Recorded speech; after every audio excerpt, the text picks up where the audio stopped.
نحمده ونصلي على رسوله الكريم. أعوذ بالله من الشيطان الرجيم. بسم الله الرحمن الرحيم.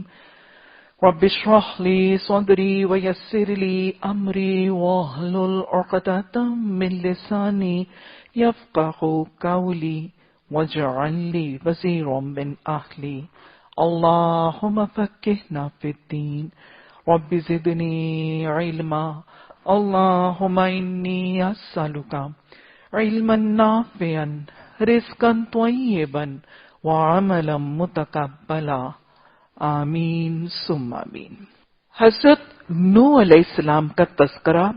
حضرت نوح علیہ السلام اولو العزم انبیاء میں سے ایک اولو العزم نبی ہیں. اولو العزم انبیاء میں 5 نبیوں کا تذکرہ موجود ہے. حضرت نوح، حضرت ابراہیم علیہ السلام، حضرت موسیٰ، حضرت عیسیٰ علیہ السلام اور محمد صلی اللہ علیہ وسلم. حضرت نوح کو نبی اس لیے کہا جاتا ہے کہ ان پر کوئی الہامی آسمانی کتاب نازل نہیں ہوئی، اور اولو العزم انبیاء کی فہرست میں اس لیے شامل کیا جاتا ہے کہ ان کی ایک طویل تبلیغ اور دعوت کا دور، کہ اتنی طویل دعوت کے باوجود بھی صرف 40 ساتھی صاحب ایمان ساتھ شامل ہوئے. قرآن کی 28 سورتوں میں ان کا تذکرہ الگ الگ قصوں کی شکل میں موجود ہے. حضرت آدم علیہ السلام کی نسل ابو البشر حضرت نوح علیہ السلام کی نسل حضرت آدم علیہ السلام سے جڑتی ہے. حضرت آدم علیہ السلام ابو البشر یعنی تمام انسانوں کے باپ پکارے جاتے ہیں. حضرت نوح علیہ السلام کچھ کتب میں حضرت آدم علیہ السلام کے 5000 سال بعد آنے کا تذکرہ بھی ملتا ہے، لیکن کچھ کتابوں میں مثلا تاریخ ابن خلدون میں حضرت نوح علیہ السلام کا جو عالمگیر طوفان ہے اس کا 2242 سال بعد، حضرت آدم کے 2242 سال بعد آنے کا تذکرہ بھی ملتا ہے. حضرت آدم علیہ السلام اور حضرت نوح علیہ السلام کے درمیان 2 انبیاء کا تذکرہ ہمیں حدیث میں ملتا ہے. حضرت شیشت علیہ السلام جو حضرت آدم علیہ السلام کے بیٹے تھے. شیشت کا مطلب ہے ہدیہ، عطیہ یا تحفہ. حضرت شیشت علیہ السلام کا لقب ہبۃ اللہ بھی تھا، کیونکہ ہمیں پتہ چلتا ہے کہ جب حابیل اور قابیل کے اس قتل کی روداد کے بعد حضرت آدم علیہ السلام کے ایک بیٹے کو قتل کر دیا گیا، ایک بیٹا قاتل اور دوسرا مقتول، تو ماں کو اتنا غم، اتنا دکھ کی کیفیت کہ 5 سال تک ولادت نہیں ہوئی، کوئی اولاد نہیں ہوئی. اس کے بعد اللہ سبحانہ تعالیٰ نے بیٹا حضرت شیشت علیہ السلام، ان کو ہبۃ اللہ، اللہ کا ایک تحفہ اور ہدیہ پکارا جاتا ہے. اور دوسرے نبی حضرت ادریس علیہ السلام، حضرت نوح علیہ السلام سے پہلے، ان 2 انبیاء کا تذکرہ ہمیں حدیث سے ملتا ہے. حضرت نوح علیہ السلام گویا ابو البشر ثانی ہے، اور ان کا اگر میں آپ کو نسب نامہ بتاؤں، نوح ابن لامک، نوح ابن لامک ابن متوشل ابن خنو اکثر حضرت ادریس علیہ السلام کا نام بتایا جاتا ہے. ابن یرو، ابن ملائل، ابن قائن یا ابن قنین، ابن انوش، ابن شیشت، ابن آدم. تو گویا 2 نبی اس لڑی میں پہلے بھی موجود ہیں، اور لڑی کا سلسلہ ڈائریکٹلی حضرت آدم علیہ السلام کے ساتھ جڑتا ہے. حضرت نوح علیہ السلام کی اولادوں میں 5 بیٹوں کا تذکرہ ملتا ہے. یافس جو سب سے بڑا بیٹا، سام جو منجلا بیٹا، حام جو چھوٹے نمبر پر سب سے چھوٹی عمر کا بچہ. یافس کو ابو الروم کہا جاتا ہے، یعنی ان کی اولاد جس جن علاقوں کے اندر آباد ہوئی اس کے حوالے سے یافس کو ابو الروم کہا جاتا ہے، سام کو ابو العرب کہا جاتا ہے، اور حام کو ابو الحبش کہا جاتا ہے. حضرت نوح علیہ السلام کا چوتھا بیٹا کنعان، عرب کے لوگ اسے یام کہتے تھے. کنعان وہ نافرما بردار بیٹا جو طوفان نوح کے دوران ہلاک ہوا. میں پھر دوہرا رہی ہوں، عرب کے لوگ اسے یام کے نام سے جانتے ہیں. ایک اور لڑکا عابر، یہ طوفان سے پہلے ہی فوت ہو چکا. اور پھر ایک 6ویں لڑکے کا نام بونا ترر، یہ حضرت نوح علیہ السلام ہی کی اولاد میں سے ثابت ہیں، لیکن ان کی آگے کوئی نسل نہیں چلی، لہذا ان کا تذکرہ اکثر کتب میں نہیں ملتا. بنیادی طور پر 3 بیٹے یافس، سام اور حام، انہی سے حضرت نوح علیہ السلام کی اگلی نسل بھی چلی. یہ تینوں بیٹے حضرت نوح علیہ السلام پر ایمان بھی لائے تھے، اور یہ وہ اہل خانہ ہیں جو بچا بھی لیے گئے تھے. انہی سے حضرت نوح علیہ السلام اور بنی نوح آدم کی اگلی لڑی چلی. لیکن تیسرا بیٹا کنعان وہ نافرمانی اور سرکشی کی وجہ سے ہلاک کیا گیا. حضرت نوح علیہ السلام کا علاقہ عراق کا علاقہ ہے. دجلہ اور فرات کے درمیان دو بڑے بڑے دریا یوفریٹس اور ٹگرس، دجلہ اور فرات کے درمیان کا یہ علاقہ، بالکل موصل کا جو علاقہ ہے اس کے گرد و نواح میں یہ علاقہ آتا ہے. یہ بنیادی طور پر یہی علاقہ ان کی تبلیغ کا مرکز رہا. امام بخاری، ابن ابی حاتم، ابن جریر اور قتادہ سے روایت بتاتے ہیں کہ جب صحابہ کرام نبی صلی اللہ علیہ وسلم کی وفات کے بعد صحابہ کرام عراق کا علاقہ فتح کر کے الجزیریہ کے علاقے کی طرف گئے تو وہاں پہ انہوں نے باقردہ نامی ایک بستی کے اندر باقاعدہ کشتی دیکھی. جودی پہاڑ کا تذکرہ کہ اس بستی کے اندر کشتی دیکھی، اور باقاعدہ انہوں نے عراق کے اس علاقے کے اندر مسلمانوں نے اس کا تذکرہ فرمایا، اور یہ عہد صحابہ کا دور ہے. آج بھی کچھ لوگ کہتے ہیں کہ عراق کی یہ موصل کے علاقے جو ہیں، ان علاقوں میں اگر جائیں تو لوگ وہاں پہ لکڑی کے ٹکڑے بیچتے ہوئے نظر آتے ہیں، اور کہتے ہیں کہ حضرت نوح علیہ السلام کی کشتی کے لکڑی کے ٹکڑے ہیں، اور ان کے بقول اگر ان کو پانی میں بھگو کر پیا جائے تو تبرک کے طور پر استعمال کرنے کے لیے لکڑی کے ٹکڑے ان علاقوں میں بیچے جاتے ہیں. تو گویا ان کا بنیادی علاقہ جو ہے وہ عراق کا علاقہ تھا. کشتی جہاں پر ٹکی وہ جودی پہاڑ کا تذکرہ قرآن میں جودی پہاڑ کا نام آیا ہے. جودی پہاڑ اگر ہم دیکھتے ہیں تو موصل کے بالکل شمال میں ایک جزیرہ ابن العربی، ابن العمر ایک جزیرہ ہے. اس کے بالکل آس پاس کا یہ علاقہ ہے جہاں جودی پہاڑ کی لوکیشن ہے. پہاڑی سلسلہ جسے انگلش میں اینڈیز اور اردو میں کوہ ارارت کے نام سے جانا جاتا ہے. یہ اینڈیز کا جو پہاڑ کا سلسلہ ہے اس کے بالکل نواح میں یہ جودی پہاڑ موجود ہے. کوہ ارارت کا یہ پہاڑی سلسلہ شمال میں آرمینیا سے، آرمینیا کے جو سطح مرتفع جو پلاٹوز ہیں آرمینیا کے، وہاں سے یہ شروع ہوتا ہے اور جنوب میں یہ کردستان کے علاقے تک جاتا ہے. بالکل ایک پہاڑی سلسلہ ہے اینڈیز کا. یہ شمال میں تو آرمینیا سے شروع ہوتا ہے اور جنوب میں یہ کردستان تک ایکسٹینڈ کرتا ہے. تو یہ اس پہاڑی سلسلے کے نواح کے اندر یہ پہاڑ ہے جودی پہاڑ، جہاں پر یہ کشتی کا تذکرہ جو ہے وہ ملتا ہے. حضرت نوح علیہ السلام کی قوم کی غلط روی اور گناہ کیا تھے؟ ہمیں تاریخ سے پتہ چلتا ہے کہ یہ قوم شرک کا آغاز کر چکی تھی.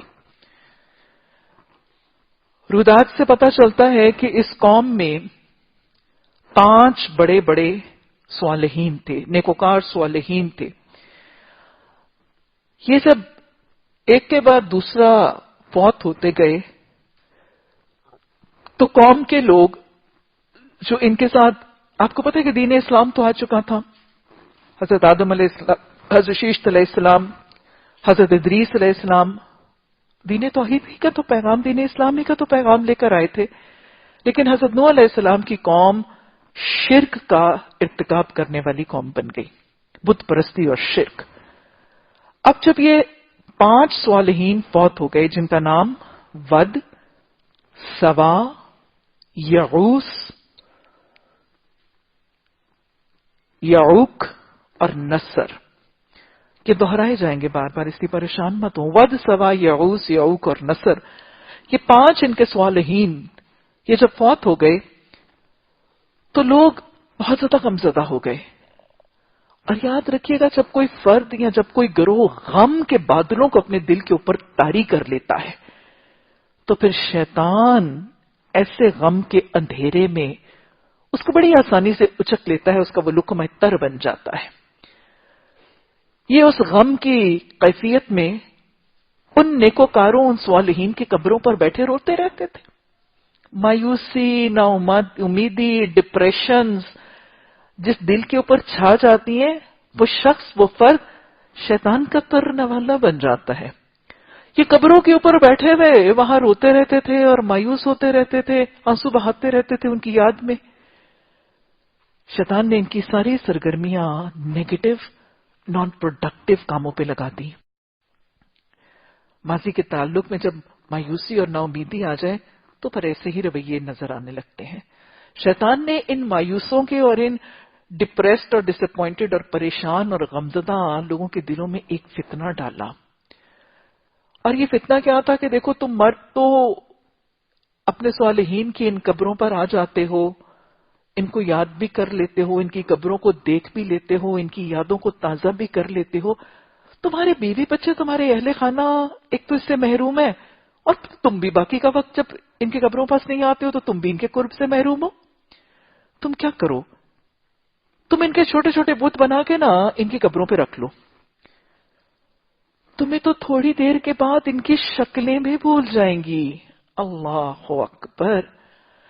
صالحین کی شکلیں یاد رکھنا ضروری تھا یا ان کی تعلیمات، ان کے پیغامات، ان کی تربیت، ان کے سنہرے اقوال، ان کے نمونے یاد کرنے ضروری تھے؟ شیطان پازیٹو کام کی طرف نہیں، ہمیشہ نیگیٹو کام، نان پروڈکٹیو کاموں کی طرف جاتا ہے، منفی کام کرواتا ہے.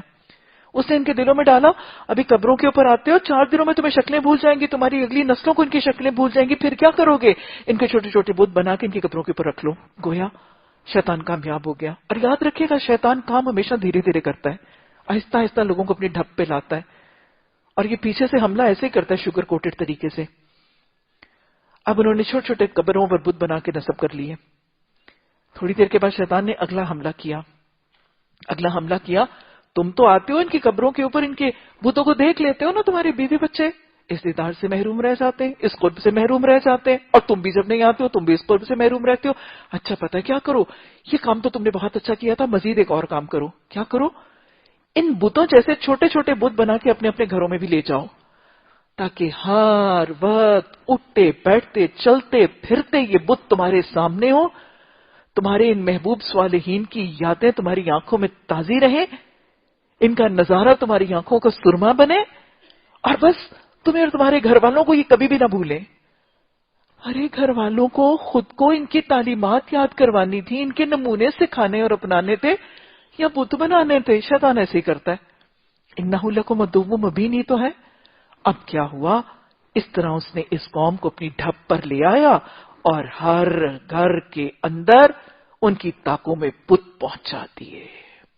اس نے کہا تھا نا، میں ان کے آگے، ان کے پیچھے، ان کے دائیں بائیں سے ان پر حملہ کروں گا، ان کے ہر راستے پر بیٹھ کے ان کو جنت کے راستے سے پھٹکاؤں گا.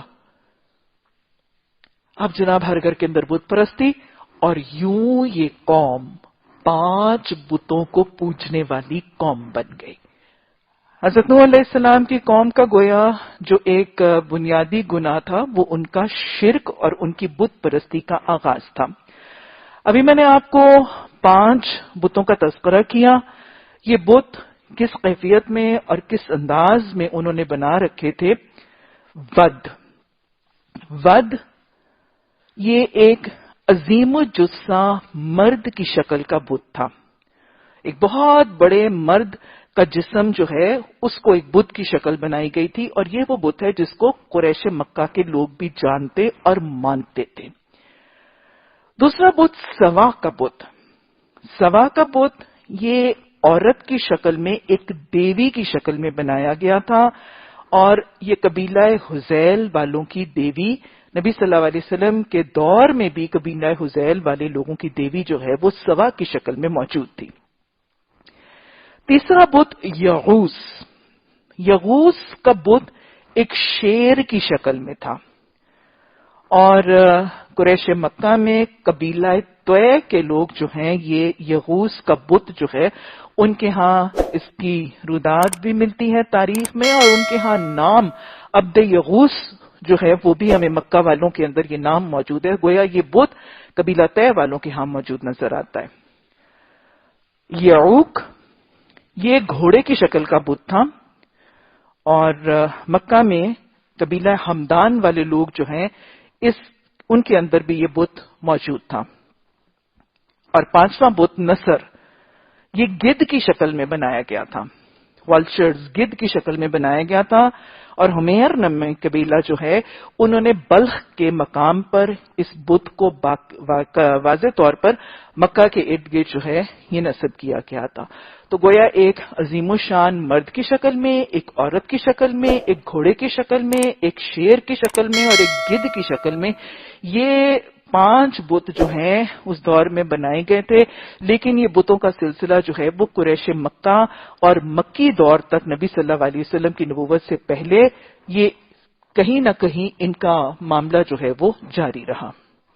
اور جب حضرت نوح علیہ السلام ان کو روکتے تھے تو وہ کہتے تھے بچا لو اپنے ود کو، یغوث کو، سوا کو، نصر کو، اور جم جاؤ اپنے بتوں کے اوپر۔ تو شرک پرستی اور بت پرستی اس قوم کا سب سے بڑا اول گناہ تھا۔ اس کے علاوہ ان کے حاکم بھی بڑے سرکش، بڑے مشرک تھے۔ سرکش، مشرک حاکم جنہوں نے جابرانہ، ظالمانہ، غیر عادلانہ نظام اس زمین پر برپا کر رکھا تھا، اور یہ ایسے ظالم جابر حکمرانوں کو تسلیم کیے ہوئے بیٹھے تھے، اپنے سروں کا تاج بنا کے بیٹھے ہوئے تھے، ان کے نظام کے خلاف نہ اٹھتے تھے نہ ان کو بدلنے کی کوشش کرتے تھے۔ اور یہ جو ظالم حکمران تھے انہوں نے اس قدر جبر اور ظلم اور استبداد کا نظام قائم کیا تھا، اونچ نیچ اور طبقاتی فرق کا نظام بھی انہوں نے اپنے معاشرے کے اندر رائج کر دیا تھا۔ ان کا رویہ اللہ سبحانہ تعالیٰ قرآن میں فرماتے ہیں وَمَكَرُوا مَكْرًا كُبَّارًا، انہوں نے تو بہت بڑے مکر کا جال بن رکھا تھا۔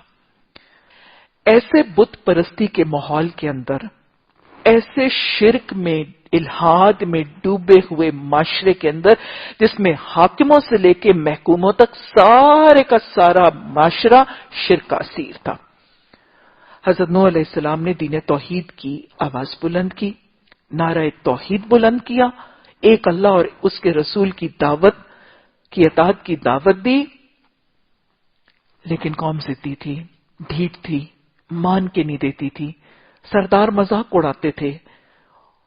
صرف 40 لوگ ایمان لائے تھے اور سردار کیا کہتے تھے اراذلونا، تم میں سے جو سب سے ذلیل لوگ ہیں ہم میں سے وہ تم پر ایمان لائے ہیں۔ حضرت نوح علیہ السلام نے ان کو بہت سمجھایا، یہاں تک کہ حضرت نوح علیہ السلام نے خود فرمایا میں نے ان کو آرام سے، پیار سے، محبت سے، ہانکے پکارے ہر طریقے سے سمجھایا، دن کو رات کو ہر طریقے سے سمجھایا۔ یہ تو اپنے منہوں میں کپڑے ڈال لیتے ہیں، یہ تو پھر کے چلے جاتے ہیں، لیکن یہ میری بات نہیں مانتے۔ حضرت نوح علیہ السلام کو اولو العزم نبی کہا گیا ہے، اور حضرت نوح علیہ السلام کی دعوت اور تبلیغ کا دورانیہ 950 سال کی میعاد تک جاری رہا۔ ان 950 سال میں سے 650 سال طوفان نوح سے پہلے، اور پھر اس کے بعد جب نوح علیہ السلام کا وہ عالمگیر طوفان اور وہ سیلاب آیا، اور پھر اللہ کے حکم سے ان کی کشتی جودی پہاڑ پر ٹک گئی، اور پھر سوکے سمانین کی وہ بستی آباد ہوئی، تو باقی 300 سال اس طوفان کے بعد، تو یہ گل گویا 950 سال کی تبلیغ کا دورانیہ۔ سورہ قمر کی آیت نمبر 10، رَبِّ إِنِّي مَغْلُوبٌ فَانتَصِرْ، اللہ میں مغلوب ہو گیا ہوں، یہ لوگ مجھ پہ غالب آ گئے ہیں، تو میری مدد کر۔ اب پھر جب اللہ سبحانہ تعالیٰ سے مدد مانگی تو پھر اللہ نے رہنمائی کی، اللہ نے مدد کی، اللہ نے رہنمائی کی۔ اللہ کی مدد شامل حال کیسی ہو؟ اللہ ولی الذین آمنوا، اللہ ولی بن گیا۔ اللہ سبحانہ تعالیٰ نے وحی کی اور وحی کے ذریعے حضرت نوح علیہ السلام کو کشتی بنانے کا طریقہ بتایا اور سکھایا گیا۔ اللہ قرآن میں فرماتے ہیں وہ لوہوں اور تختیوں والی، وہ لوہوں اور کیلوں والی بنائی، بِأَعْيُنِنَا، اللہ فرماتے ہیں ہماری آنکھوں کے سامنے کشتی بنا۔ کہ یاد رکھیے گا انسانیت کو بہت سے علوم، فن اور ہنر نبیوں کے توسط سے پہنچائے گئے، وحی کے ذریعے نبی کو اور پھر نبی کے ذریعے قوم کو سکھا کر انسانیت تک پہنچائے گئے۔ یہ علوم اس سے پہلے انسانیت کے پاس نہیں تھے۔ مثلا جہاز بنانے یا کشتی سازی کا فن انسانیت کو کہاں سے ملا؟ حضرت نوح علیہ السلام کو یہ کشتی سازی کا فن سکھا کر انسانیت کو اس کا علم پہنچایا گیا۔ اسی طرح ہم حضرت داؤد علیہ السلام اور حضرت سلیمان علیہ السلام کے قصے پڑھیں گے تو لوہے اور دھاتوں اور یہ سارے فن جو ہیں وہ ان دونوں نبیوں کے ذریعے انسانیت تک پہنچے۔ بہرحال اللہ سبحانہ تعالیٰ کے حکم سے تختوں والی اور کیلوں والی کشتی اللہ نے وحی کے ذریعے تعلیم دی، اور اس سے پہلے انسان کو کشتی بنانے کا طریقہ کار نہیں آتا تھا۔ اور آج ہم نے ترجمے میں بھی پڑھا، تفسیر میں بھی کل پڑھیں گے کہ جب حضرت نوح علیہ السلام اللہ کے حکم سے کشتی بنا رہے تھے تو قوم کے وہ لوگ جو مانتے نہیں تھے، سردار جب وہاں سے گزرتے تھے تو مذاق اڑاتے تھے، اور حضرت نوح علیہ السلام وحی کے ذریعے جو متنبع کیے جا چکے تھے وہ کہتے تھے کہ آج تم ہم پر ہنس رہے ہو تو کل ہم تم پر ہنسیں گے جیسے تم آج ہم پر ہنس رہے ہو۔ بہرحال یہ کشتی بنانے کا طریقہ جو ہے وہ جاری رہا، اور پھر یہ قوم جب اتنے استکبار سے جمی رہی تھی تو سورہ نوح کی آیت نمبر 10 میں حضرت نوح علیہ السلام کی دعا آتی ہے۔ حضرت نوح علیہ السلام نے دعا کی، ربی لا تذر علی الارض من الکافرین دیارا، کہ اللہ ان کافروں کا زمین پر ایک گھر بھی نہ چھوڑنا، کیونکہ یہ ایسے زبردست مشرک ہے کہ ان کا ایک بیج بھی بچ گیا نا، ان کا دانا بھی بچ گیا نا، تو پھر کفر اور الحاد کی بیلیں جو ہیں وہ پروان چڑھ جائیں گی۔ ان میں سے ایک دیارہ، ان کا ایک گھر بھی نہ چھوڑنا۔ اور پھر قہر الہی جوش میں آیا، اللہ نے حضرت نوح علیہ السلام کی دعا قبول کی اور پھر عذاب الہی سے اس بستی کو دوچار کیا۔ کیا ہوا تھا؟ پانی کا سیلاب کا اہتمام ہو گیا۔ ایک تنور جو تھا وہ اس میں سے چشمہ ابل پڑا۔ پہلے تو ایک تنور میں سے چشمہ ابلا اور اللہ نے فرمایا قرآن میں وفارت تنور، اور پھر زمین جو ہے وہ چشمے بن گئی، چشمے پھوٹ نکلے زمین سے، زمین پانی نکالنے لگی۔ اور پھر اللہ قرآن میں فرماتے ہیں کہ آسمان سے پانی برسنے لگا، منہمر، نہروں کی طرح نل کھول دیے گئے تھے گویا۔ یہ نہیں کہ جیسے بارش کے قطرے برستے ہیں، ویسے نہیں، ایسے لگتا تھا کہ جیسے کسی نے آسمان سے نہریں اور نل جاری کر دیے۔ آسمان سے نہروں اور نلوں کی طرح پانی برسنے لگا، زمین سے تنور ابلنے لگے، چشمے پھوٹنے لگے۔ پھر اللہ سبحانہ تعالیٰ نے حضرت نوح علیہ السلام کو حکم دیا کہ آپ خود بھی اور ہر چیز کا جو جوڑا ہے اس کے 2 جوڑے بھی، اور جو 40 لوگ آپ کے ساتھ ایمان لائے ہیں اپنے گھر والوں میں سے اور دوسرے ساتھی جو ہیں ان کو کشتی پر سوار کر لیجئے۔ اور پھر کشتی جو ہے ان 40 ساتھیوں کے ساتھ اور اس مخلوق کے جوڑوں کے ساتھ یہ کشتی جو ہے وہ چلنے لگی۔ اللہ کے نام کے ساتھ اس کا چلنا اور اس کا رکنا، ربی انزلنی منزلا مبارکا وانت خیر المنزلین کی دعائیں، حضرت نوح علیہ السلام کی دعائیں موجود ہیں۔ ہمیں پتہ چلتا ہے، تاریخ ابن خلدون سے پتہ چلتا ہے کہ یہ کشتی 10 رجب کو سوار اس پر سوار ہوئے تھے۔ 10 رجب کو سوار ہوئے تھے اور اللہ کے نام سے، اللہ کے حکم سے یہ کشتی 10 محرم کو ٹک گئی تھی اور لوگ اس پر سے اتر گئے تھے۔ تو گویا 10 رجب سے 10 محرم تک کا یہ سفر، یہ کشتی قرآن ہی کہتا ہے جودی پہاڑ پر ٹک گئی۔ یہ لوگ جب اترے تو قرودی نامی ایک قریے کے اوپر انہوں نے قیام کیا، اور قریہ قرودی کو پھر انہوں نے سوق سمانین کا نام دیا، کیونکہ اس میں 80 گھرانے تھے۔ سوق کہتے ہیں بازار کو، سوق سمانین، کیونکہ اس میں 80 گھرانے بعد میں آباد ہوئے۔ اور ابھی میں نے آپ کو بتا دیا کہ یہ آرمینیا سے کردستان کے درمیان جو پہاڑی سلسلہ ہے کوہ ارارت، اس کے نواح کے اندر یہ جودی پہاڑ جو ہے وہ موجود ہے، اور اس پر یہ کشتی جو ہے وہ ٹک گئی۔ فتوحات عراق کے حوالے سے میں نے آپ کو بتایا کہ صحابہ کرام نے اس کشتی کو دیکھا وہاں پر، آج بھی عراق میں اس کے ٹکڑے پائے جاتے ہیں، اور نوحاز آرک، حضرت نوح علیہ السلام کی کشتی کو ڈھونڈنے کی جو ایکسپیڈیشنز ہیں وہ کتنے اس کے تذکرے موجود ہیں کہ وہ کہتے ہیں کہ وہ فلائٹس جو انڈیز کے اوپر سے جاتی ہیں، انہوں نے وہ انڈیز کے پہاڑوں کے اوپر ایک بہت بڑی سی کوئی کشتی جو ہے وہ دیکھی۔ ہمیں پتہ چلتا ہے کہ حضرت نوح علیہ السلام نے یہ کشتی جو بنائی تھی یہ 300 فٹ لمبی تھی، 300 فٹ لمبی، 30 فٹ چوڑی اور 30 فٹ اونچی تھی۔ اس میں 3 منزلوں کا تذکرہ آتا ہے، کھڑکیوں اور روشن دانوں کے بنانے کا بھی تذکرہ آتا ہے۔ تو یہ اتنی ہیوج سی وہ حضرت نوح علیہ السلام کی کشتی کہ کچھ فلائٹس کے دوران انڈیز کے اوپر فلائی کرنے والے کچھ جو لوگ ہیں انہوں نے دیکھی اور کہا کہ یہ نوحاز آرک ہے۔ تلاش بہرحال آج بھی موجود ہے، لیکن اس کے باوجود حضرت نوح علیہ السلام نے اس کشتی کو باقاعدہ اس کا سراغ جو ہے وہ آج موجود نہیں ہے۔ اصول کیا ہے کہ جب کوئی قوم شرک کے اندر ڈوب جاتی ہے اور شرک کے اندر ملوث ہو جاتی ہے تو یقینی نہیں کہ سیلاب ہی کے ذریعے، لیکن اور مختلف سیلابوں کے ذریعے اس کو نیست و نابود کر دیا جائے۔ پھر جب کوئی قوم مشرک، سرکش، جابر، ظالم، غیر عادلانہ نظام حکومت کے حاکموں کو تسلیم کر کے ان کو ہٹانے سے سستی کر کے کوئی قوم ان کی حکومت کو تسلیم کر کے بیٹھی رہتی ہے پرسکون ہو کے، تو عین ممکن ہے کہ سیلابوں سے بہا دی جائے، غرقاب کر دی جائے۔ آج اگر ہم دیکھیں اپنے حالات کا تقابلہ اور جائزہ اور محاسبہ لیں، ہمارے معاشرے کے اندر شرک، آج اگر ہم دیکھیں تو ہر سطح میں حاکموں سے لے کے محکوموں تک، اوپر سے نچلے طبقے، جوانوں، عورتوں، بچوں، بوڑھوں میں مختلف مشرکانہ رسومات جاری ہیں۔ یاد رکھیے گا اس شرک کی بنیاد پر ہم دیکھ رہے ہیں کہ بار بار سیلاب امٹ کے آ رہے ہیں۔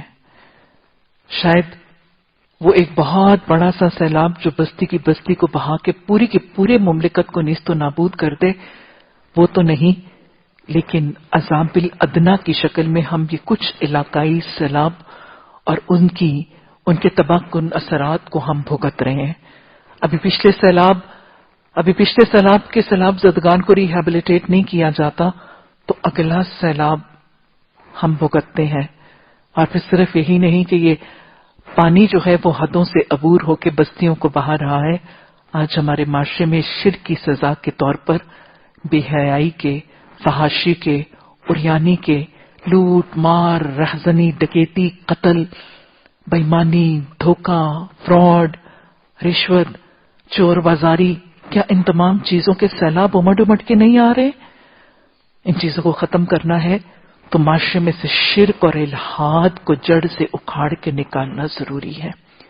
اور آج ہماری سرزمین پر، اس پاک خطے پر، اللہ سے جو ہم نے الہی نظام کو رائج کرنے کا وعدہ کیا تھا، آج ہم بھی ایسے حکمرانوں کی حکومت کو تسلیم کیے ہوئے ہیں جو غیر منصفانہ، غیر عادلانہ، اللہ کے نظام سے ہٹا ہوا سرکشی والا باغیانہ نظام اس زمین پر نافذ کر رہے ہیں۔